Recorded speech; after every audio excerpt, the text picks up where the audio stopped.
से सादर जय हिंद। मुझे पीयूष भाई ने बोला था कि आपको नीलेश जी चांडक सर का इंट्रोडक्शन देना है, तो मैंने उनको पहला सवाल यही पूछा था कि उनको इंट्रोडक्शन की जरूरत क्या है। शायद ही इस हॉल में या हॉल के बाहर कोई ऐसा व्यक्ति होगा कि जो नीलेश सर को या उन्होंने जो कैंसर अवेयरनेस के लिए जो काम किया है अपने रीजन में, अपने ही रीजन में नहीं, अकोला में भी उन्होंने बहुत काम किया है इस कैंसर अवेयरनेस को लेकर, तो वो इंट्रोडक्शन की जरूरत क्या है। तो पीयूष भाई ने बोला था नहीं, एक फॉर्मल इंट्रोडक्शन देना चाहिए। अगर कोई एक भी बंदा ऐसा निकले जिसको मालूम नहीं है कि नीलेश सर कौन है और क्या करते हैं, तो मैं बोला ठीक है, एक फॉर्मल इंट्रोडक्शन सर का देता हूँ। तो डॉक्टर नीलेश चांडक जलगांव और आजू बाजू के अपने परिसर के कैंसर रिलेटेड अगर कोई भी चीज़ है, आज अवेयरनेस से नहीं कोई ट्रीटमेंट का भी पार्ट आता है, तो सबसे पहले चांडक कैंसर केयर, ये एक जो state of the art facility Nilesh sir ने खड़ी की है, उसका नाम सबसे ऊपर आता है। जो मैंने नीलेश सर को देखा है 2015-16 में हमने साल भर रोटरी जगह इसके माध्यम से एक बहुत बड़ा कैंपेन हमने किया था, जिसमें जलगांव जिले के सारे आशा और आंगनबाड़ी सेविकाओं को हमने कैंसर ट्रेनिंग दिलवाया था नीलेश सर के थ्रू। उसमें जो सेल्फ डायग्नोसिस है कैंसर का, खासकर आशा और आंगनबाड़ी सेविका को फीमेल्स के लिए जो ब्रेस्ट कैंसर बहुत कॉमन होते जा रहा है, उसमें एक सेल्फ एग्जामिनेशन कैसे करना है, अर्ली डायग्नोसिस कैसे करना है, ताकि उसका ट्रीटमेंट स्ट्रीमलाइन कर सके। वो पूरा साल भर का प्रोग्राम हमने किया।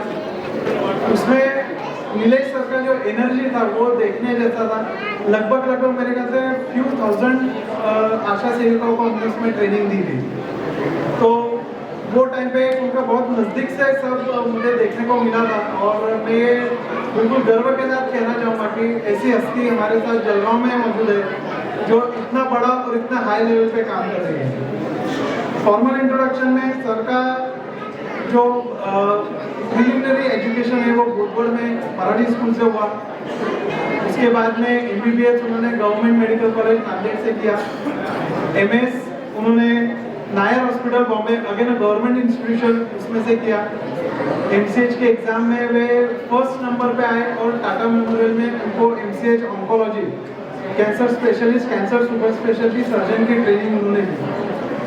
2009 में उन्होंने अपना एजुकेशन कंप्लीट करके 2010 से वो जलगांव में अपनी कैंसर रिलेटेड सेवाएं हमें उपलब्ध करा रहे हैं।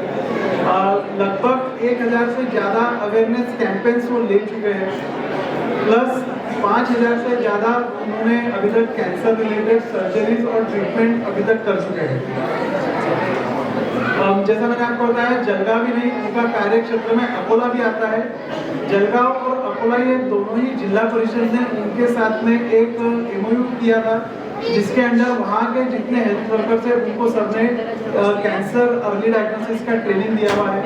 प्लस सर वहाँ के जलगांव और अकोला के सिविल हॉस्पिटल में भी as a cancer super specialist surgeon करके अपनी सेवाएं उपलब्ध करा रहे हैं। इसके अलावा sir doctor Ullas Patil medical college में सर्जरी डिपार्टमेंट में असिस्टेंट प्रोफेसर है, और faculty speaker, as a faculty speaker काफ़ी नेशनल और इंटरनेशनल कॉन्फ्रेंसेस में वो इनवाइट किए जाते हैं। इसी प्रकार जो गवर्नमेंट की जितने हेल्थ केयर वर्कर्स से रिलेटेड जो सेमिनार होते हैं, जो ट्रेनिंग होते हैं, वो भी नीलेश सर महाराष्ट्र लेवल पर पूरे कंडक्ट करते हैं। सामाजिक स्तरों पे कई सम्मानों से उन्हें सम्मानित किया गया है, जिसमें कलेक्टर से लेके municipal commissioner, SP sir, civil surgeon और हमारे जो पालक मंत्री है, उनके हस्ते कई बार उनके सम्मान हुए हैं। कुछ सम्मान मैं यहाँ बताना चाहूँगा। 2013 RC बापना देशदूत अवार्ड, 2017 खानदेश रत्न अवार्ड, 2018 महाराष्ट्र प्रदेश माहेश्वरी सभा की ओर से विशेष पुरस्कार, 2019 महेश आइडॉल पुरस्कार, 2019 में माय महाराष्ट्र FM अवार्ड। मुख्यमंत्री, हमारे तब के मुख्यमंत्री श्री देवेंद्र जी फडणवीस के हस्ते इन्हें आरोग्य साधना का विशेष पुरस्कार मिला है 2019। फिर 2019 में Indian association of surgical oncology द्वारा बेस्ट सर्जिकल वीडियो अवार्ड भी उन्हें मिला है। और हाल ही में अक्टूबर में बेस्ट सर्जरी वीडियो अवार्ड जो उनके आइकॉन कॉन्फ्रेंस होती है उसमें पूना में उन्हें दिया गया है। नीलेश जी इतना सब कुछ कर पा रहे हैं क्योंकि उनके पीछे भाभी जी का बहुत बड़ा हाथ है, उनका बहुत सारा सपोर्ट है। डॉक्टर श्रद्धा चांडक मैडम जो पेशे से गायनेकोलॉजिस्ट हैं और चांडक कैंसर केयर का काफ़ी सारी डॉक्टर मैडम ने संभाली है। सर स्टेज आप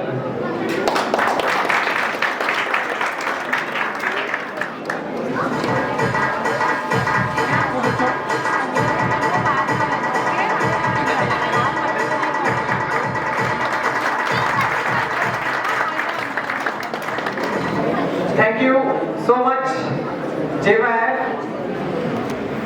और सभी मैं लायंस क्लब में भी हूँ, रोटरी क्लब में भी हूँ, सब मुझे यहाँ पे दिख रहे हैं, सभी अपने दिख रहे हैं ऑलरेडी। और राहुल भैया ने जो बताया जब रोटरी ईस्ट में थे, लिटरली वो क्या इवेंट था कि हमको ट्रेनिंग देनी थी आशा सेविका आंगनवाड़ी सेविका को, और उन्होंने हमको उसमें एक्चुअली ये आरोग्य यंत्रणा जो थी, ये यंत्रणा गवर्नमेंट जिला परिषद की थी और जिला परिषद के थ्रू हमको breast cancer, only breast cancer को टैप करना था, लेडीज का ब्रेस्ट कैंसर। और ये सब कर सकते थे देहातों में जाके आशा सेविका और आंगनवाड़ी सेविका अच्छे तरीके से, सिर्फ हाथों से चेक करना रहता था ब्रेस्ट ला। उसके लिए जलगांव के डिस्ट्रिक्ट हेल्थ ऑफिसर को स्टेट में चीफ सेक्रेटरी उस वक्त साधना ताड़े मैडम और सुजाता सौनिक मैडम थे, उनके हाथों से जलगांव जिला परिषद को बहुत बड़ा अवार्ड मिला था क्योंकि आशा सेविकाओं ने 39 लेडीज को फर्स्ट या सेकंड स्टेप में डायग्नोस किया था और उनका फ्री ऑफ कॉस्ट ट्रीट किया।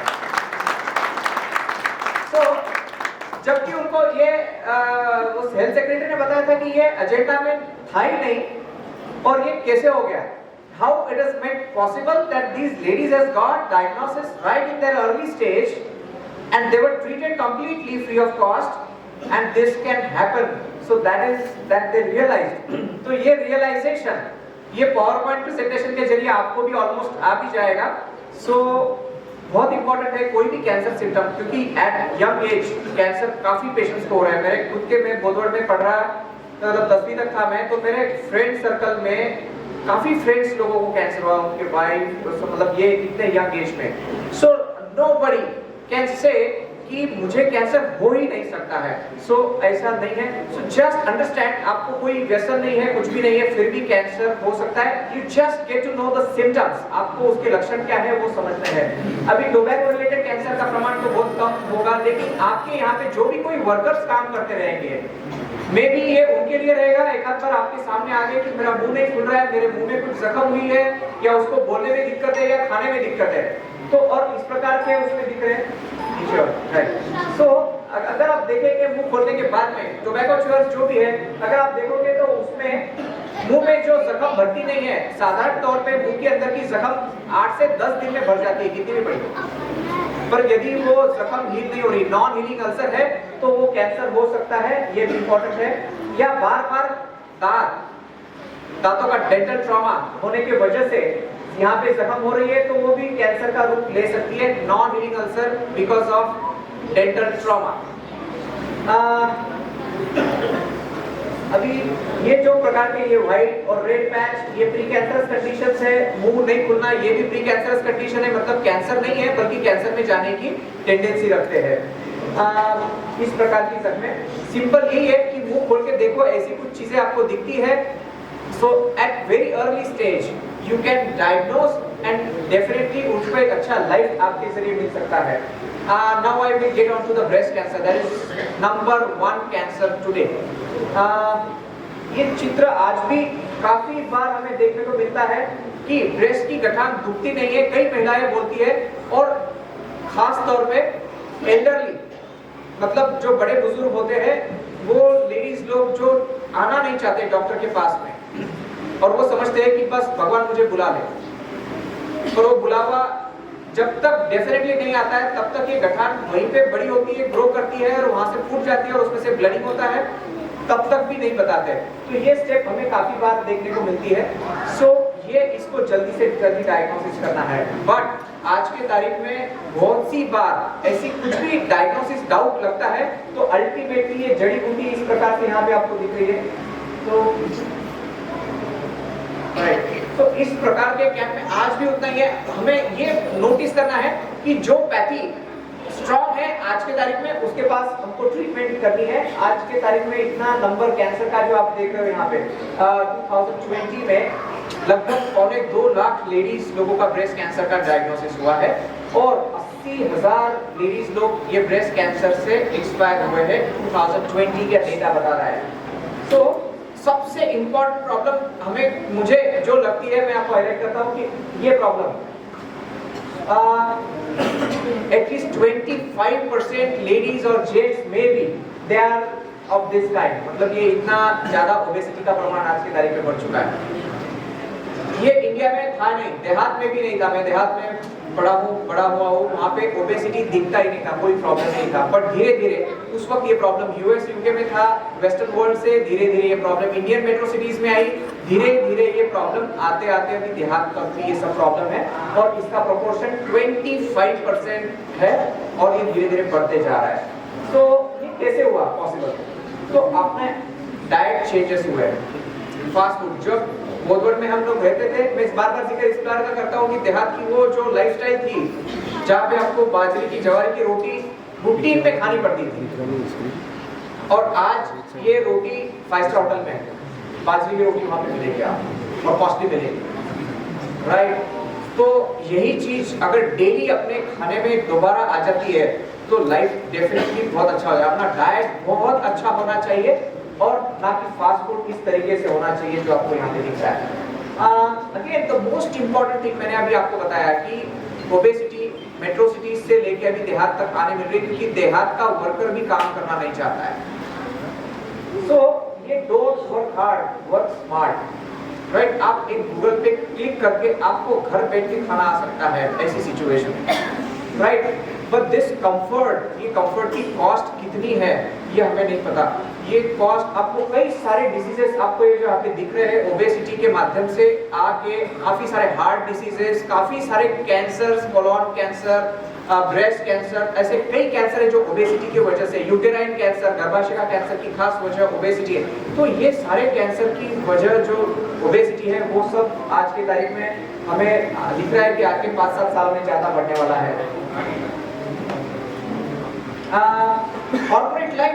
कॉर्पोरेट लाइफ में भी सबसे बड़ा हमको ध्यान में है कि वर्क फ्रॉम होम ऐसा लगता था पहले कि बहुत अच्छी है एक जिंदगी, एक अपने घर पे लाइफ सबके साथ में एंजॉय करने को मिलेगी।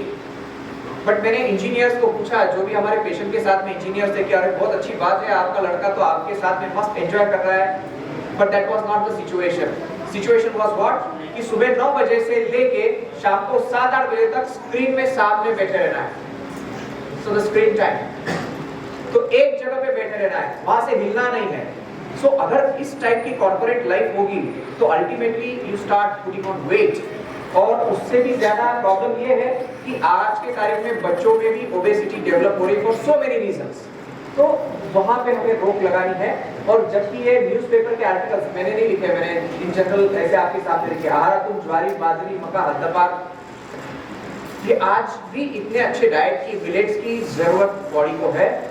और कई पेशेंट्स हमारे पास आते हैं, कई पेशेंट्स देयर टू पे द कंसल्टिंग 1000 रुपीस फीस पे करनी है। हम लिटरली उसको कोई मेडिसिन के बजाय उसने क्या खाना चाहिए, फूड हाइजीन, मतलब खाना कब, सोना कब, सिर्फ इतना ही बताना। तो ये सारी लाइफ, मतलब डॉक्टर्स आज की तारीख में पेशेंट के साथ ये सब डिस्कस करते हैं और उसकी फीस लेते हैं। ये हमें आज अंडरस्टैंड करना चाहिए कि हमारा लाइफस्टाइल भी ऐसा ही हो। फूड हाइजीन, इसका मतलब ये भी है कि आपका खाना और सोना इसके बीच में 3-4 घंटे का फासला भी चाहिए। और ये बहुत अच्छा है कि आपके धर्म में मैंने वो ब्रोशर आपका आया था तो उसमें लिखा था जिसको सूर्यास्त के टाइम का खाना है उसको पहले खाने का भी अरेंजमेंट कर चुके हैं, right? So I tell you everybody follow this, जो कि आपके, मैं मेरी तरफ से नहीं बोल रहा हूँ, आप अपने धर्म में लिखा हुआ है सूर्यास्त के टाइम खाना खाना है। ताकि ऑटोमेटिकली आपके सोने के बीच में और खाने के बीच में 3 से 4 घंटे का फासला आराम से पड़ जाएगा, and that is the most healthiest thing, so just follow that, right. और एक्सरसाइज एज यू नो, आधा घंटा हर रोज कम से कम हफ्ते में से 5 दिन दौड़ लगानी है। दौड़ लगाना है मतलब आपको पसीना आना है ना। मैं हमारे पेशेंट्स को भी यही बात करता हूँ। क्या होता है, वो कीमोथेरेपी लेते हैं, कीमोथेरेपी से बहुत प्रॉब्लम्स होती है, राइट, बट कीमोथेरेपी लेते लेते 50 का वेट सीधा 70 तक चला जाता है, राइट। और ये वेट कैसे क्या बढ़ जाता है ये भी नहीं पता नहीं, शायद उनको ऐसा लगता रहेगा कि लाइफ टाइम में ऐसी अपॉर्चुनिटी कभी नहीं है कि स्ट्रिक्ट बेड रेस्ट करें, सो स्ट्रिक्ट बेड रेस्ट हो जाता है। हम कभी नहीं बोलते डॉक्टर्स लोग, ऐसे डॉक्टर कि आप स्ट्रिक्ट बेड रेस्ट करिए, आप सब काम ही करिए, हम लोग सब बताते हैं, बट ऐसा है सिचुएशन कि वेट पुट ऑन हो जाता है, एक्सरसाइज होती नहीं है, और एक्सरसाइज आपको चेक करना है जाके कि आपको आइडियल वेट में कैसे आप आए। ये इसका एक ही टेक होम मैसेज रहेगा, you in next 1 year time आप आपका जो भी आइडियल वेट एक कैलेंडर पे लिख के रखिए and just achieve that target in time. Breast cancer का तो नंबर बढ़ते जा रहा है। यू नीड टू अंडरस्टैंड कि अलग अलग प्रकार की गठाने ब्रेस्ट में होती है, सब गठाने कैंसर की नहीं रहती है। यू नीड टू आइडेंटिफाई कि उसमें कैंसर कौन सा है। काफी सारी लेडीज ये प्रॉब्लम के साथ में आती है कि ब्रेस्ट में बहुत पेन हो रही है, बहुत दर्द हो रहा है, और मेंस्ट्रुअल साइकिल के आसपास में तो काफी ज्यादा दर्द हो रहा है। तो ये काफी लेडीज में प्रॉब्लम होती है। ये कैंसर नहीं होता है, इससे कैंसर से कोई ताल्लुक नहीं है, जस्ट फॉरगेट दैट। ये प्रॉब्लम एक हार्मोनल इंबैलेंस की वजह से प्रॉब्लम है, और ये कुछ वक्त में सेट हो जाएगी, आपका बैलेंस ठीक हो गया, ये सेट हो जाएगी problem. So there are many types of lumps in the breast. गठान दर्द ही नहीं देती है, ब्रेस्ट कैंसर की गठान दर्द नहीं देती। और ये जब आप देख रहे हो, इसमें और भी अलग अलग प्रकार के सिम्टम्स है कि ये अगर कलर चेंज हो गया, ब्रेस्ट का निपल का एरिया कलर चेंज हो गया इस प्रकार से, या फिर इस प्रकार से आप देख रहे हो कि स्तनाग्र का कुछ अंदर ये पार्ट, सेंट्रल पार्ट अंदर चला गया है, या फिर एक ही साइड को खुजली आ रही है, या फिर ब्लडिंग, निपल से ब्लडिंग हो रहा है। सो ये सारी सिम्टम्स ब्रेस्ट कैंसर की है। पेनलेस गठान और उसके साथ में ये सारे चेंजेस जो आपको दिख रहे हैं, ये सारे चेंजेस ब्रेस्ट कैंसर के हो सकते हैं। इसके लिए आपको तुरंत बताना पड़ेगा। उसके लिए काफी सारी टेस्टिंग है, सेल्फ ब्रेस्ट एग्जामिनेशन अलग अलग तरीके से ये YouTube के माध्यम में आप देखोगे। हर महीने को ब्रेस्ट चेक करके देखिए, आपको भी गठान फील होगी तो आप तुरंत डॉक्टर को दिखाइए। आपके हाथ, खुद के हाथ इतने सेंसिटिव बन जाएंगे कि 2-3 सेंटीमीटर की गठान अगर आपको हाथ को लगने लगेगी, फिर भी आप फर्स्ट स्टेज में है, अर्ली स्टेज में है, right, and that you can find out easily. अगर गठान का सपोज कैंसर सदृश, मैंने अभी आपको सिम्टम्स बताया कैसे लग रही है, अगर उसका हम देखेंगे कि डॉक्टर्स के पास जाने के बाद में डॉक्टर्स क्या करेंगे, एक ही दिन के अंदर आपका डायग्नोसिस आपको मिल जाएगा कि वो गठान शादी है या कैंसर की है। कैसे डॉक्टर चेक करेंगे, मैमोग्राफी करेंगे या नीडल टेस्ट करेंगे, और इसके जरिए हमें ध्यान में आ जाएगा जस्ट 5-6 घंटे के अंदर कि ये गठान कैंसर की है या नहीं। मैमोग्राफी मतलब ब्रेस्ट टाइप से इस तरीके से किया जाता है। This is mammography and you can find out this. Needle test जैसे मैंने आपको बताया कि गठान में इस तरीके से नीडल या बायोप्सी इस तरीके से डाल के अलग अलग प्रकार के ब्रेस्ट कैंसर के टाइप्स है। तो उसमें ब्रेस्ट कैंसर का एग्जैक्ट टाइप, कोई एग्रेसिव है, कोई एकदम साइलेंट मोड से है कैंसर, ये सब ध्यान में आता है। Surgery is very easy today, breast conservation is completely possible, और एक ही दिन में आपको डिस्चार्ज हो जाता है, ज्यादा दिन एडमिट रहने की जरूरत नहीं है। और सबसे इंपॉर्टेंट चीज जो मैंने आपको बताई कि एल्डरली लेडीज जो ब्रेस्ट लंप की तरफ दुर्लक्षित होता है, तो ये बहुत इंपॉर्टेंट है। आपने घर में जो भी बुजुर्ग है उनको थोड़ा सा भी ऐसा जो भी आप केयरिंग उसमें हो, ये फुटने तक नहीं आते। काफी पेशेंट का हमें एक्सपीरियंस आया है, तो इनको वक्त पर ट्रीटमेंट करें, क्योंकि इनका ट्यूमर बहुत स्लो ग्रोथ से बढ़ता है। काफी पेशेंट का ओल्ड एज में बहुत स्लो गति से बढ़ता है, क्योंकि उनकी बायोलॉजी अलग है, और वो वहीं पे ग्रो करके फूट जाता है। वो बॉडी में फैलने की टेंडेंसी बहुत कम रखता है as compare to young age. Young age में कैंसर काफी एग्रेसिव, और वो पूरा बॉडी में फैलने की भी ताकत नहीं रखता है। और प्रॉब्लम ये है कि ब्रेस्ट कैंसर काफी जल्दी डायग्नोसिस हो सकता है अर्ली स्टेज में। जैसे कि मैंने बताया 2 से 3 सेंटीमीटर की गठान भी है तो भी 90% लेडीज का ट्रीटमेंट हो जाके वो 90% लेडीज पूरा कंप्लीट अच्छा लाइफ उनको मिल सकता है। So that is possible today. और डायग्नोसिस का इतना है कि मैंने जैसे बताया आपको कि 6 घंटे के अंदर, मतलब जलगांव में भी आप कोई भी डॉक्टर के पास जाएंगे, मैमोग्राफी इजीली अवेलेबल है, नीडल टेस्ट के रिजल्ट भी आपको 1 से 2 घंटे में मिल जाते हैं। तो इसका डायग्नोसिस इतना फास्ट तरीके से होता है तो क्यों नहीं। अभी कई पेशेंट के हार्ट के ऊपर इफेक्ट होने के बाद, हाँ यस सो यहाँ पे मेंशन किया है कि वृद्ध महिला स्तनाच्या कॅन्सरकडे दुर्लक्ष अधिक होतो। तो ये बात मैंने आपसे अभी किया है कि वो दुर्लक्ष नहीं होना चाहिए, क्योंकि उसमें भी एक एटलीस्ट एंड ऑफ लाइफ तो भी अच्छा है। जैसे कि एग्जाम्पल बता रहा हूँ आपको, 85 ईयर ओल्ड लेडी एक गठान फूटने के बाद में जब आई तो उसका मेजर सर्जरी, अभी ये फूटने के बाद में प्रॉब्लम किसी और की भी हो जाती है घर में। जब वो ब्लडिंग होता है उसमें से जब कीड़े पड़ने लगते हैं, जब उसमें सारी प्रॉब्लम होती है, तब प्रॉब्लम्स उसकी दुर्गंधी वगैरह सब, फिर बाद में जनरली ऐसा होता है कि उसको आजू बाजू के लोग, जो वो देहात में भी रहती होगी तो उस गली के लोग हॉस्पिटल में लेके आते हैं, डॉक्टर साहब ये बड़ी दुर्गंधी है, इसको तो आप कैसे ट्रीट करना, पेशेंट गई तो चलेगा, आप सारी साइन ले लो लेकिन इसका ट्रीटमेंट कर लो।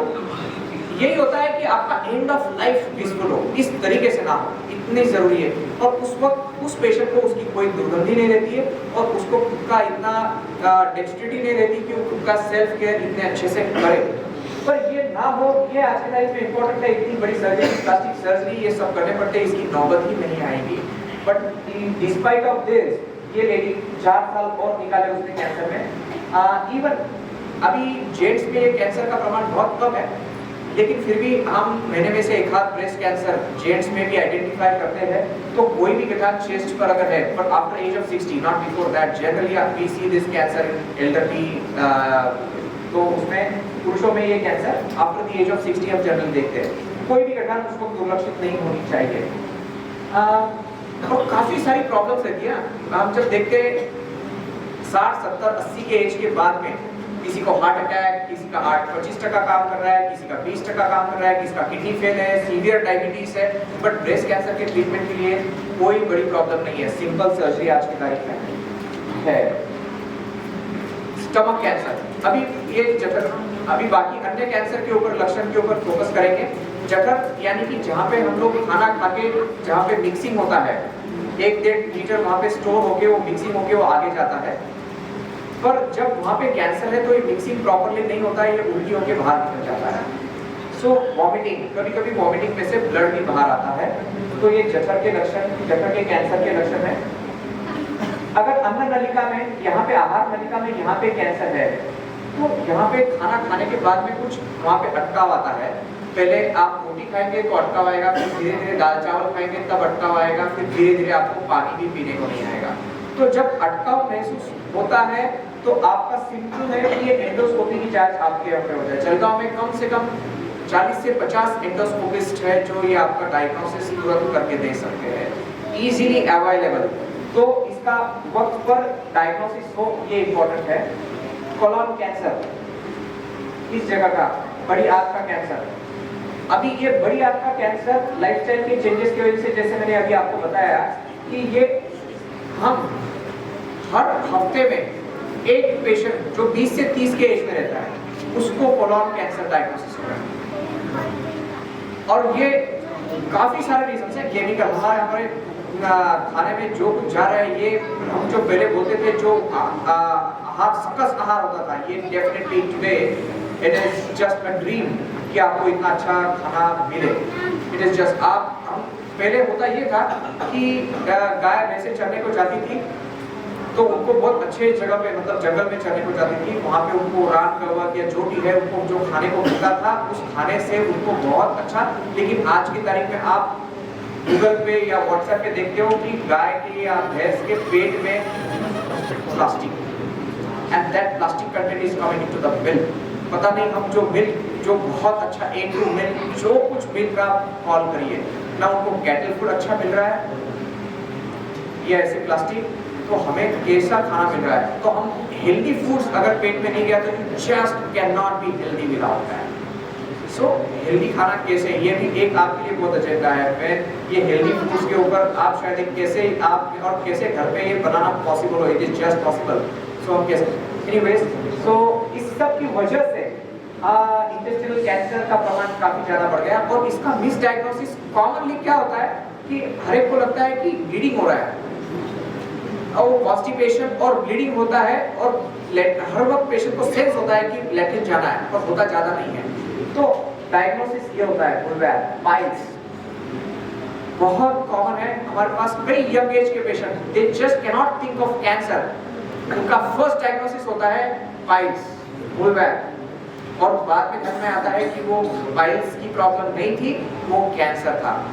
सो आपको ये समझना है कि आपकी पाइल्स की प्रॉब्लम 15-20 दिन में अगर कम नहीं हो रही है, प्रॉब्लम बढ़ रही है, तो शायद वो पाइल्स नहीं है। सो ये आज की तारीख में सोचना पड़ेगा, that is most important message. Similarly lung cancer का भी यही प्रॉब्लम है। लंग कैंसर में जो भी सिम्टम्स यहाँ पे लिखे गए हैं कि कफ होना और कफ में से कभी-कभी सांस भर के आना और कभी-कभी ब्लीडिंग वहां पे निकलना। सो अगर ये कफ खांसी आपको रिसेंट ऑनसेट है, 1 महीने में बढ़ रही है और छाती में दर्द कंटिन्यूअसली बढ़ रहा है और आपका स्कैन इसमें chest X-ray, commonly chest X-ray होता है। जब हमने ये आशा आंगनवाड़ी सेविकाओं का लेक्चर दिया था तो हर जगह पे मैंने ये पॉइंट रखा था कि आपके यहाँ पे तालुका मेडिकल ऑफिसर यहाँ पे है, आपने कितने पिछले साल में कितने पेशेंट को, लंग कैंसर के पेशेंट को टीबी बोल के डायग्नोसिस किया, आपने टीबी की मेडिसिन दी। तो हर सेंटर पे एक साल में 5 से 10 पेशेंट इस तरीके से गए, ऐसा मुझे ध्यान में आया। मतलब गलत तरीके से टीबी का डायग्नोसिस करके उसको एक अच्छा सीटी स्कैन जरूरी है जिसमें कॉन्ट्रास्ट इंजेक्शन देने की जरूरत होती है, और दूसरा ब्रोंकोस्कोपी, और दोनों भी जलगांव में आज की तारीख में कहीं और जाने की जरूरत नहीं है। आपके पास अच्छे सीटी स्कैन के डायग्नोस्टिक्स है, अवेलेबल है, ब्रोंकोस्कोपी अवेलेबल है। ये टीबी है या कैंसर है ये ध्यान में रखना। अगर टीबी के मेडिसिन से आपको महीने भर में फर्क नहीं पड़ता है तो भूल जाओ वो टीबी है। हमको रूटीन लाइफ में ये सारी प्रॉब्लम को फेस करना पड़ता है। अभी ये सेम गले की गठान, अगर कई बार ये गठान, टीबी बहुत कॉमन चीज है इंडिया में, पर ये ध्यान में लेना पड़ेगा कि cancer is also becoming that common. तो गले की गठान टीबी की मेडिसिन से अगर कम नहीं हो रही है, प्रॉब्लम कम नहीं हो रहा है, तो may be it is not TB, it is lymphoma. कोई गले की गठान जो है वो कुछ लिम्फोमा के प्रकार की भी हो सकती है, जस्ट फाइंड आउट दैट। तो आपकी अगर मेडिसिन से कोई फर्क नहीं पड़ रहा है तो इमेजिन कि वो प्रॉब्लम कैंसर भी हो सकता है। अंडकोश की प्रॉब्लम लेडीज को, it is very common problem. हर एक मतलब एटलीस्ट सोनोग्राफी करेंगे तो 10 से 20 लोगों को लाइफ टाइम में अंडकोश में गठान होगी। कई पेशेंट को सिंपल गठान रहती है, सिंपल मीनिंग लाइक आपके सोनोग्राफी के स्पेशलिस्ट आपको बता देंगे 2 ही प्रकार है, सिंपल या कॉम्प्लेक्स। तो सिंपल है तो तरीका सिंपल है, कभी ट्रीटमेंट नहीं भी करेंगे तो गठान चली जाएगी। बट कॉम्प्लेक्स ये गठान कैंसर की हो सकती है और इसको कई बार ओपन सर्जरी से करना पड़ता है, लैप्रोस्कोपी यहाँ पे नहीं करनी होती है, सबसे इंपॉर्टेंट प्रॉब्लम। तो बहुत सी बार जर्नल में भी आज की तारीख में लैप्रोस्कोपिस्ट बहुत है, पर इस जगह पे लैप्रोस्कोपी अवॉइड करनी होती है। अदरवाइज यदि ये गठान कैंसर की हो तो कैंसर अंदर के अंदर स्प्रेड आउट हो जाता है। सो ये एक बहुत इंपॉर्टेंट प्रॉब्लम यहाँ पे लेना है।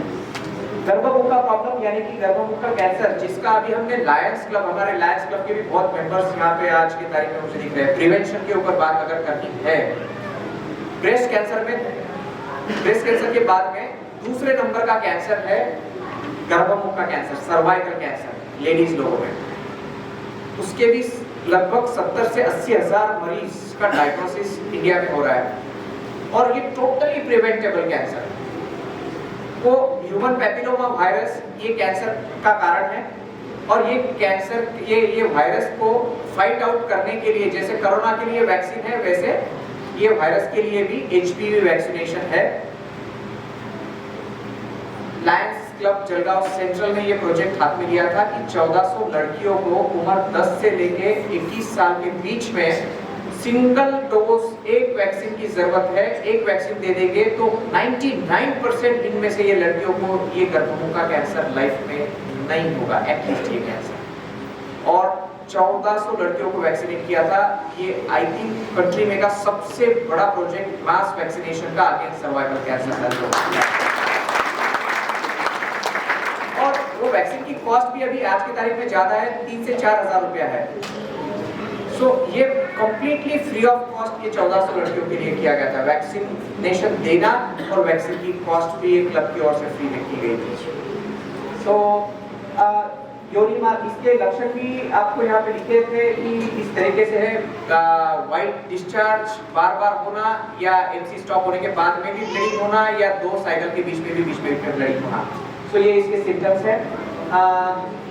आप गायनेकोलॉजिस्ट के पास जाएंगे तो इस प्रकार की जांच करेंगे और इजीली पता चल जाएगा। यदि नॉर्मल है तो इस प्रकार से, और कैंसर है तो वहां से बायोप्सी की जाएगी और आपका डायग्नोसिस हो जाएगा।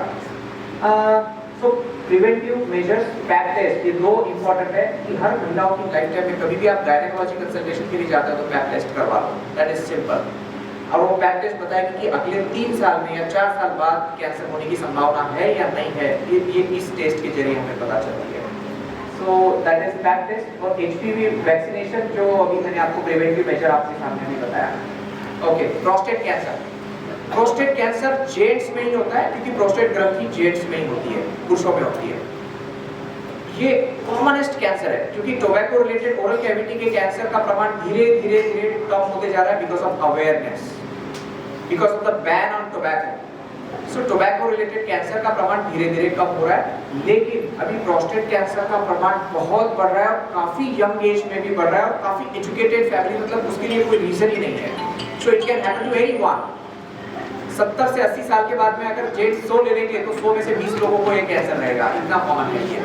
सो अभी उसके सिम्टम्स आपको अंडरस्टैंड कर रहे हैं कि बार बार यूरिनेशन के लिए जाना पड़ता है पेशेंट को, यूरिन होती बहुत कम है, यूरिन में से कभी कभी ब्लीडिंग हो सकती है, तो यूरिन होने में ये रुकावट आना और वहाँ पे दर्द होना, तो एक आध बार ये प्रोस्टेट कैंसर होने का सिग्नल हो सकता है।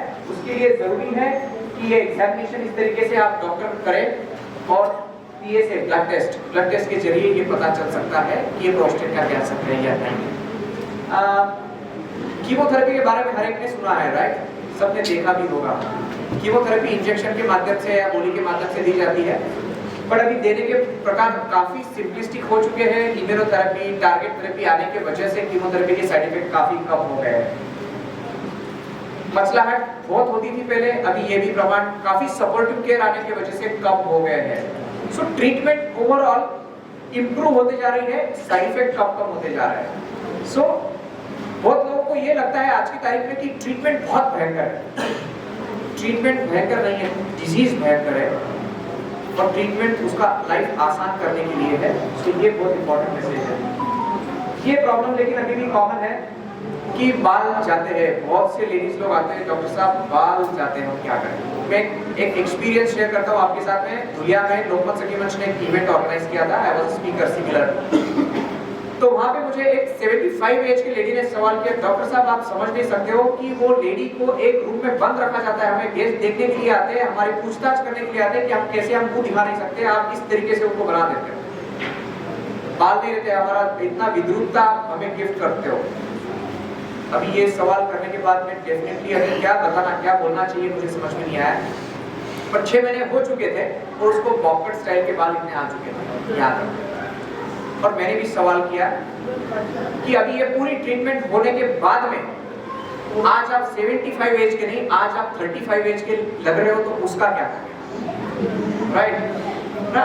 सी इंडियन लेडीज, आपको पता है कि एक छोटी सी प्रॉब्लम को भी इतना बड़ा प्रॉब्लम बना सकती है, right? And she has got equal capacity of creating that big problem into a very small problem, right? Both the ends are there, and everybody of us experiences that, right? So आपको सही वक्त पर सही चीज करना पड़ेगी, right? So ये disease को आपको ट्रीटमेंट भयंकर डेफिनेटली नहीं है, ट्रीटमेंट इज वेरी इजी। तो ये एक बड़ी बीमारी के लिए एक आसान सा ट्रीटमेंट है, ऐसा प्रेजेंटेशन है डेफिनेटली। अभी आज की तारीख में ब्लड सैंपल से भी ब्लड कैंसर होने का ध्यान में आता है, right? Diagnosis, simple blood test and that blood test will tell you the kind of cancer. Corona में क्या हुआ, काफी पेशेंट हमारे पास आ नहीं सकते थे, तो उन पेशेंट के घर पे हमने ब्लड सैंपल कलेक्ट करने के लिए भेजे और उस ब्लड सैंपल के जरिए हमको ये पता चला कि इस पेशेंट को लंग कैंसर है और इस लंग कैंसर में ये प्रकार की गोली काम कर सकती है। लिटरली हमने वो गोली दी, आज भी 3 साल हो गए वो पेशेंट अभी तक जीवित है with the cancer. So that is made possible. So वहां से हमको ध्यान में आया कि ब्लड टेस्ट में भी इतनी ताकत जगह में दैट इज पॉसिबल।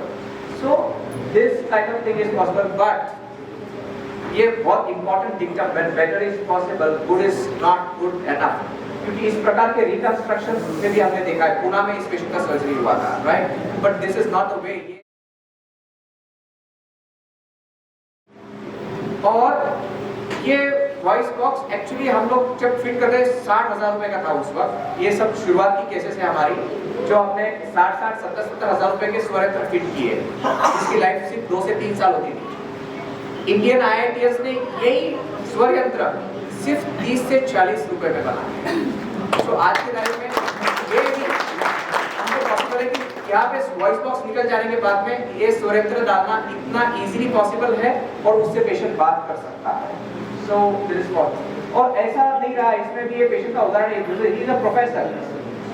उसका बोलना ये था कि उसको 3 महीने के अंदर उसका बेटा एक्सपायर हो गया, उसको पैरालिसिस का अटैक आया, उसको हार्ट अटैक आया, उसको एंजियोप्लास्टी हो गई, लेकिन इतना major surgery still it was possible. इन कई बीमारियों के बावजूद भी आज उसको अच्छा रिजल्ट मिला। She is still alive with 3rd stage of cancer even today.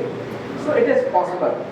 कई पेशेंट को यंग एज के कैंसर, मैंने आपको बताया था, यंग एडोलेसेंट एज के कैंसर में, जहां पे हड्डियों के कैंसर काफी कॉमन है। हड्डियों के cancer 80% below the age of 20 years होते हैं, राइट। तो और घटना ये होती है कि पेशेंट उसको लग गया, डॉक्टर साहब उसको मार लगी, उसकी वजह से स्वेलिंग है। एक्चुअली कैंसर होता है और कहीं ना कहीं उसका बैलेंस जाता है और उसको मार लगती है, right. This is what happens. But ये इस तरीके से कैंसर, अभी ये पेशेंट बोधगढ़ का होने की वजह से मेरे पास ये आया कि डॉक्टर मैं किसके पास जाऊँ, आप प्लीज बताओ कोई ऑप्शन। तो मैंने जब स्वेलिंग देखी तो मैंने उसको बताया कि आपको किसी के पास नहीं आना, आपको मेरे पास ही आना। So entire 1 year treatment, वहाँ से वो हड्डी का पार्ट निकाला गया, दूसरी हड्डी वहाँ पे लगाई गई, and again he can run. He was a runner. He was state level runner, so he was able to run again. So it is still possible. छाती के अंदर से, ये 2010 की केस है, जब 3.5 किलो की गठा, फिर बाद में ये इतनी बड़ी गठा 4.5 किलो की छाती के अंदर से गठा, सब आप इमेजिन नहीं कर सकते प्रॉब्लम्स किस प्रकार की होती। But even today this is possible. ये दिखा था, ये लंग्स का कुछ पार्ट या पूरा लंग एक साइड का निकालना, इवन दिस इज पॉसिबल।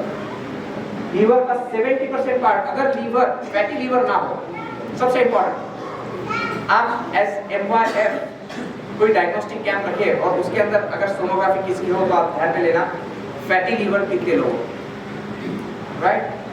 में कई बार सोनोग्राफी की रिपोर्ट आती है grade 1, grade 2, grade 3 fatty liver. मतलब ये फैट डिपोजिशन होना इज इक्वल टू, जब कोई ड्रिंक्स अल्कोहल एडिक्टेड होता है ना, तो उसका भी लीवर जिस प्रकार से डैमेज होता है उसी प्रकार से ये फैट लीवर को डैमेज करता है। सो अवॉइड दैट। अगर वहाँ पे लीवर आपका इस तरीके से नॉर्मल है, मतलब फैट डिपोजिशन नहीं है, अल्कोहल नहीं है, तो 70% लीवर आप निकाल दीजिए।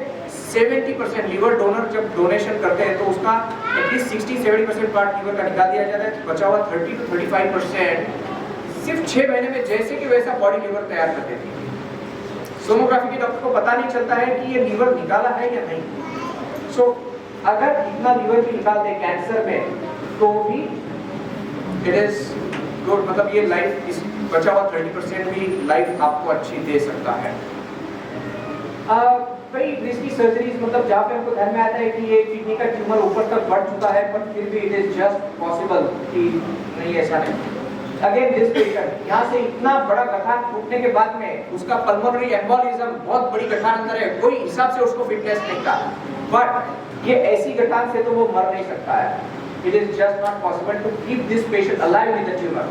So it is always treat that और उसको उस माध्यम से कम अच्छी लाइफ, अच्छी एंड ऑफ लाइफ भी मिल सकती है। It is possible. 85 age, pancreas के cancer is there difficult cancers, but even at this age of 85, he was a retired commissioner actually. तो even at this age, pancreatic cancer का surgery हो गया, वो आज भी 2 साल हो गए, he is still alive and in very good condition. That is possible. कई पेशेंट के इस तरीके से जो सिविल हॉस्पिटल, कई पेशेंट लैप्रोस्कोपी से भी इतने बड़े बड़े चीरे ले लेके इलाज की जरूरत नहीं है। लैप्रोस्कोपी से भी कई ऑपरेशंस आज की तारीख में पॉसिबल है। ये बहुत अच्छा उदाहरण आपके सामने इसलिए रखना है कि लेडीज लोग कभी कभी सोनोग्राफी लाइफ में कभी नहीं करेंगे, पेट में कितनी भी प्रॉब्लम होती है तो सिंपल सोनोग्राफी नहीं करेंगे। एरंडोल के डॉक्टर ने एरंडोल में डायग्नोसिस किया था इस पेशेंट का। सोनोग्राफी के लिए गई थी, 10 साल पहले एक लड़की थी और अभी प्रेगनेंसी, तब चेकिंग के लिए डॉक्टर के पास गई और वहां पे ध्यान में आया कि अंडकोश में कोई तो भी गठान है। और वो गठान मैंने जैसे कि आपको जिक्र किया सिंपल सिस्ट नहीं थी, कॉम्प्लेक्स थी। तो कॉम्प्लेक्स इतनी छोटी सी एक लेमन साइज की थी। तो हमने कहा कि इसको प्रेशियस प्रेगनेंसी है, 10 साल बाद अभी प्रेगनेंसी रही है, तो शायद हम लोग वॉच करेंगे, वेट एंड वॉच। और वेट एंड वॉच करने के बाद में हमने सोचा हर महीने को सोनोग्राफी करेंगे, लेकिन बाद में लगभग 6 महीने के बाद में डॉक्टर ने बताया कि अभी ये गठान की साइज लेमन की नहीं है, एक एप्पल के साइज की। So it is double. So हमने उस वक्त डिसीजन लिया कि we operate and we remove this. अभी प्रेग्नेंट यूटेरस अंदर है और गठान को सिर्फ गठान को निकालना है और गठान को निकाला गया। उस पेशेंट का वेट था 110 किलोग्राम, राइट। और उसको गठान निकालने के बाद में 1 महीने बाद में उसको पेन्स शुरू हो गए, उसकी डिलीवरी करना पड़ा। And luckily my better she is gynaecologist, तो उन्होंने उस वक्त डिलीवरी की गई। डिलीवरी वाज रिस्की, उसका blood pressure 210, so it was that risky. और उस वक्त वो बच्चे का बीपी के वजह से उसका वजन था सिर्फ 1100 ग्राम, 1100 ग्राम। बट जलगांव जैसे जगह पे ये लेडी भी सर्वाइव हुई। उसका ट्यूमर का डायग्नोसिस आया था borderline ovarian tumour. It was not the cancer, but cancer से पहले वाली प्रॉब्लम थी जिसमें वो ट्रीट होने के बाद उसको कोई कीमोथेरेपी नहीं और 100% लाइफ मिलने वाली। तो she has saved, she has got saved. और उसने पीडियाट्रिशियन जलगांव के 1100 ग्राम, जस्ट इमेजिन। तो 1100 ग्राम अभी आप देखेंगे इसको कम से कम 7-8 साल हो गए होंगे उसकी। आप किसी भी एंगल से बोल नहीं सकते कि उसका at the time of birth 1100 ग्राम वजन होगा। सो ये सारी चीजें मतलब कभी कभी लगता है कि जलगांव के डॉक्टर्स इतना टीम वर्क इतना अच्छे से परफॉर्म कर रहा है and they are ready to give this kind of outcome right in Jalgaon. So pregnancy में कई पेशेंट को प्रेगनेंसी में हमने देखा है, उनको कीमोथेरेपी भी दिया है, उनका डिलीवरी भी किया है और ब्रेस्ट कैंसर का सर्जरी भी right in pregnancy. So it is possible even in pregnancy with good outcome. और आज बच्चा भी अच्छा है और even their cancer free life भी वो जी रहे हैं। It is all possible. But हमें भी कभी कभी सब स्टॉप कर दो ऐसा पेशेंट को बोलना पड़ता है। लास्ट स्टेज के पेशेंट को बहुत सी बार हमको बोलना पड़ता है कि now the things are done and now you be at peace at home because you have got only just 10 to 15 days or a month, that's it. तो ऐसा जब हम बोलते हैं तो घर के उसको सहानुभूति के हाथ उसको बहुत इम्पोर्टेंट होते हैं उस बात। या again this is sort of second opinion. यहाँ पे ऐसा लिखा हुआ है जब मेनी ऑथर्स टुडे कि मेडिकल माइंड आज की तारीख में सेकंड ओपिनियन बहुत इंपॉर्टेंट हो गया है। कुछ भी हो जाए तो हम लोग एक सेकंड ओपिनियन, एक थर्ड ओपिनियन, सेकंड ओपिनियन तो अभी गूगल भी देता है, तो थर्ड ओपिनियन ऐसे सब ऐसे हमारे सोच चुके हैं। सो हमको सबसे बड़ी प्रॉब्लम वही है कि गूगल भी ओपिनियन दे रहा है। एक उदाहरण मैं आपको बताता हूँ कि पेशेंट ट्रीटमेंट चॉइस करने कैसे लगा है। Lens Armstrong, you everybody know I guess, right? तो इसको बताया गया था कि उसको जब कैंसर हुआ तो उसको बताया गया था कि आपको ये प्रकार की कीमोथेरेपी देगी जिसमें 3 मेडिसिन है, तो थर्ड मेडिसिन आपका लंग्स खराब कर सकती है और आप साइक्लिंग नहीं कर सकते। And it is very important to tell the patient, वो साइक्लिस्ट है, वो साइक्लिंग नहीं कर पाएगा। तो उसने बोला doctor I don't want this sort of medicine, please drop this medicine and give the rest so that I will die as a cyclist, right? So patient की चॉइस भी बहुत इंपॉर्टेंट हो गई है आज के तारीख में। इक्वली अपने यहाँ के पेशेंट लोकल में मैं देखता हूँ, they have got the right of not to disclose the diagnosis. Tomorrow I am operating the patient, young patient 35 age, but जो चाहती है कि मुझे कुछ बताओ मत, मेरी ट्रीटमेंट कर दो, that's it, I am ready to take the treatment. Even ये भी पॉसिबल। सो हर एक पेशेंट की माइंडसेट को ध्यान में रख के उसके साथ डिस्कशन होना बहुत जरूरी है। अभी ये कार्टून के चित्र के बारे में आपको बताता हूँ कि मैं जब 2010 में आया था जलगांव में, और मैं सब प्रकार के ऑप्शंस पेशेंट के साथ डिस्कस करता था। पेशेंट बोलता था डॉक्टर साहब मैंने 500 रुपए दिए, कोई तो भी एक ट्रीटमेंट करनी है तो बताओ, आप ऐसे मुझे कंफ्यूजन मत क्रिएट करिए। लेकिन पेशेंट आज की तारीख में हमको गाइड करते हैं। एक इंजीनियर 3-4 साल पहले आया था, engineer from Middle East, basically Baranpur का था। He has come with the literature, doctor ये प्रकार का आप अगर मुझे कीमोथेरेपी दोगे मेरे को कम से कम 4 महीने की लाइफ एक्स्ट्रा मिलेगी, right? My god. So I have gone through the papers and it was correct also. मैंने उनको बताया कि it comes at the cost, आपकी कॉस्ट। अरे doctor don't worry about the cost, या but you give me this sort of chemotherapy, I am fit for it. Even he is telling that मैं fit to chemotherapy. ये सब होने कई बार हमको ना ऐसा लगता है इतना आधा घंटा 1 घंटा होने के बाद हम पेशेंट का नॉलेज हम सिर्फ सुनने का, राइट? रियलिस्टिक। कभी कभी ऐसा लगता है कि वो पेशेंट इधर बैठ जाए और मैं उधर बैठ राइट? अच्छा, ये सब होने के बाद में पेशेंट ये भी पूछता है डॉक्टर साहब फीस कितना हो गया? तो कमाल लगती है कभी कभी कि मैं बोलता हूँ कि भाई गुरु दक्षिणा देने की मेरे टाइम है, अब तो कैसे? So these kind of problems keep happening. जैसे कि ये कार्टून में पेशेंट बोल रहा है डॉक्टर मेरे को आधा बॉडी को ही आप एनेस्थीसिया दीजिए so that I'll be able to see the surgeon. और अभी डॉक्टर वहाँ पे कभी-कभी अटक जाता है, राइट? कुछ समझ में नहीं आता। अच्छा, आप डॉक्टर को अंदर कभी-कभी टाइम लगता है, कुछ प्रॉब्लम आ जाती है तो टाइम लगता है सर्जरी करने के लिए। बोलते हैं आधे घंटे के, लेकिन 2 घंटा भी लगता है। लेकिन अभी आधा बेहोश होने के बाद में mentally he is fit to guide the doctor internet शुरू करिए आप, right? Start surgery.com और there is one icon, are you totally lost?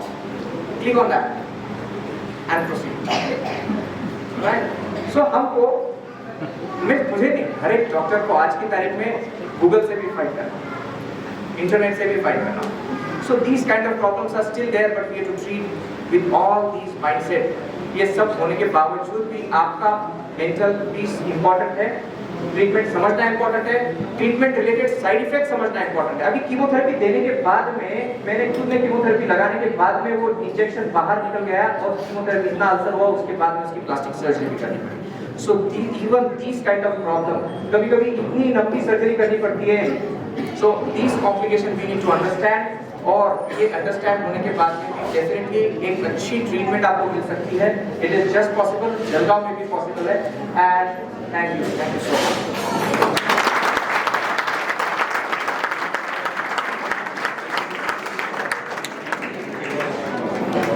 Hello sir, आपने इतना इंफॉर्मेशन हमें डिटेल दिया है हर कैंसर के बारे में।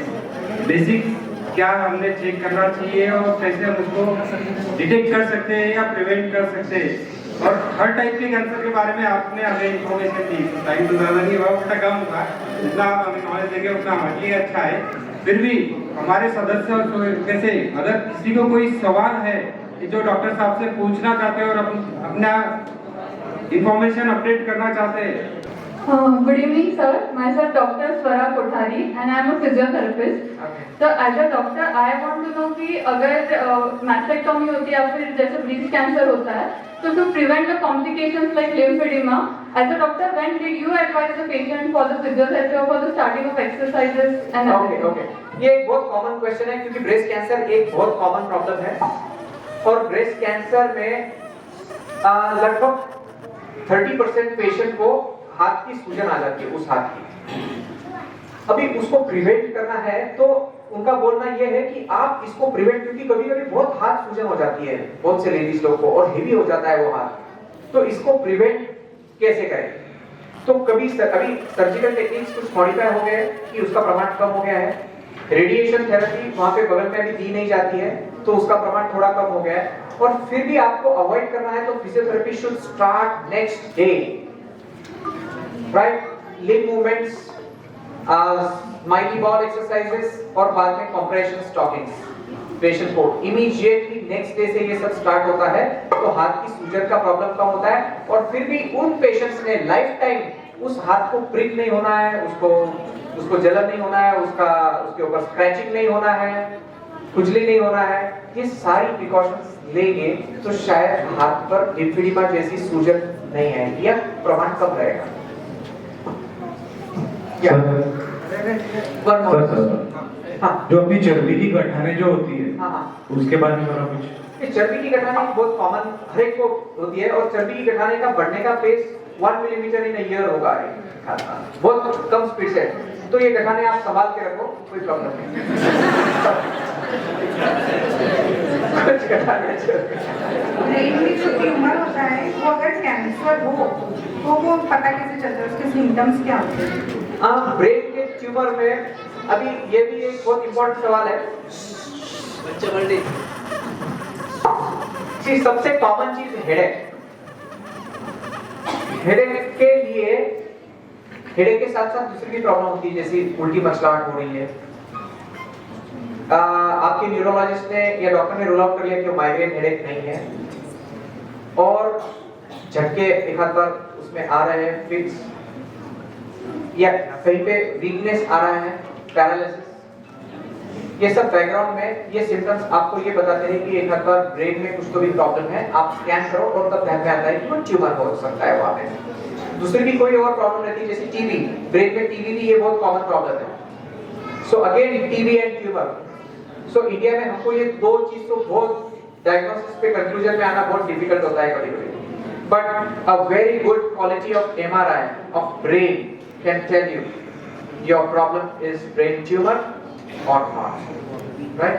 बट यंग एज में भी ब्रेन ट्यूमर्स का प्रमाण काफी बढ़ गया है, so you have to be very cautious, get early MRI done, right? Sir एक लास्ट सवाल मेरे पास एक सदस्य ने भेजा है, जैसे कि बहुत सी बार कॉमन प्रॉब्लम है सबका, पीठ या कमर में अगर दर्द होता है तो हम एक तो पेन किलर ले लेते हैं या एक नॉर्मल एक डॉक्टर्स के पास जाके नॉर्मल एक्सरे निकाल लेते हैं, पर ये तकलीफ कैंसर की है, ये हमें कौन सी टेस्ट करवाने से मालूम पड़ सकता है? राइट राइट, तो ये बहुत इंपॉर्टेंट सवाल है जिसने किसने भेजा है, रियली। हाँ राइट, एग्जैक्टली, रोहित को उनके family member is suffering from that particular cancer. So क्या हुआ उसके साथ, क्या हुआ था? I tell you the story of that particular fellow. पीठ में दर्द हो रहा था, और दर्द के लिए कॉमन चीज है, आपको पेन किलर अवेलेबल कोई भी प्रिस्क्राइब कर देगा, या प्रिस्क्रिप्शन डॉक्टर नहीं भी करेंगे तो फार्मासिस्ट को भी प्रिस्क्राइब कर देगा, और धीरे धीरे पेशेंट खुद प्रिस्क्राइब कर देता है, and that's how the life goes on. But धीरे धीरे पेन किलर लेने के बावजूद भी दर्द कम नहीं होता है। So again the problem is, सबसे पहले होता है शुरुआत एक्सरे। जैसे मैंने लंग्स का बताया आपको, एक्सरे किया तो सबको पहले टीबी दिखता है, बट एक्सरे से, जैसे स्पाइन का भी शुरुआत एक्सरे से होती है। एक्सरे ये बहुत एक मोडालिटी है, इन्वेस्टिगेशन मोडालिटी, कि ये धीरे धीरे इसके ऊपर जाना चाहिए, हमें इसके आगे जाना चाहिए। ये अभी बहुत ओल्ड एज की हो गई है, तो उसका अगर आपका दर्द एक सर्टेन एज 50 के बाद में, ये बैकेक आपको रीसेंट 1 महीना हो गया, 2 महीना हो गया, डेफिनेटली ये स्पॉन्डिलोसिस नहीं। स्पॉन्डिलोसिस यानी कि आपके बोन जो घिसे जाते हैं, हड्डियां घिसे जाती है, ये हड्डियां घिसने के बाद में एक दर्द स्लोली ग्रो होते जाता है। बट तरीका ये नहीं है आपका 1 महीने में ही दर्द, 1 महीने पहले कुछ भी प्रॉब्लम नहीं था, 1 महीने से दर्द शुरू हुआ है और अभी धीरे धीरे बढ़ते जा रहा है, पेन किलर से भी स्टॉप नहीं हो रहा है। एक बेस्ट क्वालिटी एमआरआई अगर कर लेंगे तो उसमें ध्यान में आ जाएगा कि मंटो में जो प्रोसेस चल रही है ये कैंसर की है या ट्यूबरक्लोसिस की है, और उसके वजह से क्या प्रॉब्लम क्रिएट हो रही है, पर एमआरआई नहीं किया गया। धीरे धीरे अल्टीमेटली पेशेंट को मूव होना पड़ा मुंबई। प्रॉब्लम यही है कि जलगांव के लेवल पे डॉक्टर ने एक लेवल पे टेस्ट रिकमेंड करना चाहिए, ये हमारी एक्सेप्टेंस हो गई है। अगर कोई महंगी टेस्ट वो रिकमेंड करते तो पेशेंट उस डॉक्टर को छोड़ देता है, and he finds out some other doctor who will just prescribe very least amount of investigation. आप ध्यान में रख लो, एक पर्टिकुलर प्रॉब्लम के लिए वो रिलेवेंट टेस्ट भले कितनी भी कॉस्टली हो, वो करने की माइंडसेट में हमें आना पड़ेगा। Just get MRI done, MRI of the spine, और दैट एमआरआई विल डायग्नोज, और वहां पे वही हुआ, पुणे में जाने के बाद में डॉक्टर से एमआरआई किया और वहां पे ध्यान में आया कि ये मल्टीपल माइलोमा है। किसी किसी को प्रोस्टेट कैंसर भी रहता है जो कि मटकों में जाता है और मटकों में जाने के बाद में वहां पे दर्द शुरू हो जाता है। And this is happening at very young age. So continuous bone pen एक जगह पे बढ़ते जा रहा है, तो उस जगह का मिनिमम एमआरआई क्या कोई सीटी स्कैन टाइमली होना बहुत जरूरी है, और वो आपका बराबर डायग्नोसिस दे सकता है कि whether that kind of problem is multiple myeloma और अ प्रोस्टेट कैंसर और ट्यूबरकुलोसिस। हम कभी भी माइंड से ये रख के नहीं चलते, हमारा एक डिफरेंशियल डायग्नोसिस कि ये ट्यूबरकुलोसिस ही हो सकता है, और अल्टीमेटली उसकी बायोप्सी होने के बाद में ध्यान में आ जाता है कि which is what problem. Okay, thank you sir. मैं सभी सदस्यों से निवेदन करूंगा कि डॉक्टर साहब ने हमें इतना अच्छा मार्गदर्शन कैंसर अवेयरनेस में किया है, तो स्टैंडिंग ओवेशन करके उनको भी मिलता ही है।